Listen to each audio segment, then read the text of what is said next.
Le 2 mars 2025, à Dar es Salaam, ancienne capitale de la Tanzanie, l'opposant Tundu Lissu, président du parti Chadema, a réitéré l'exigence du parti pour des réformes électorales avant les élections générales d'octobre 2025, soulignant que le système actuel est biaisé. Le vice-président du parti Chama Cha Mapinduzi, Stéphane Wasira, a rejeté cette proposition, affirmant que les élections se déroulent comme prévu et que personne n'avait le pouvoir de les reporter. Le gouvernement encourage les citoyens à s'inscrire sur le registre électoral en vue des prochaines élections.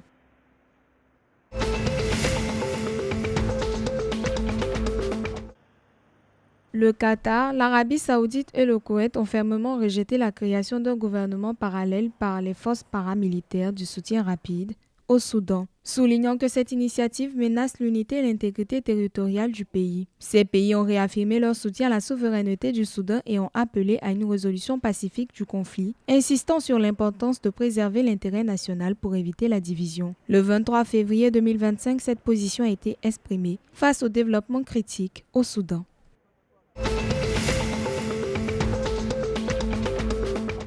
Robert Njou, président du Ketsa, a incité les coopératives d'épargne à adopter l'innovation pour affronter les incertitudes économiques lors d'un événement réunissant plus de 100 dirigeants. Il a souligné la nécessité de réévaluer les stratégies de gestion des risques alors que l'inflation atteint 9,2% au Kenya en janvier 2025 et que les fluctuations des taux d'intérêt demeurent préoccupantes.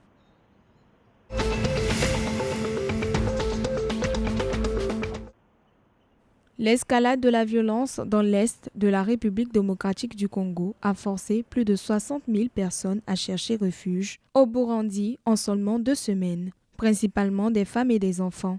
Le HCR a salué l'octroi du statut prima facie aux réfugiés, leur garantissant une protection immédiate alors que les combats se rapprochent du Vira. Les autorités burundaises prévoient de nouvelles arrivées. Le HCR et ses partenaires fournissent des biens essentiels tandis que le gouvernement burundais prévoit d'agrandir les camps de réfugiés pour répondre aux besoins croissants.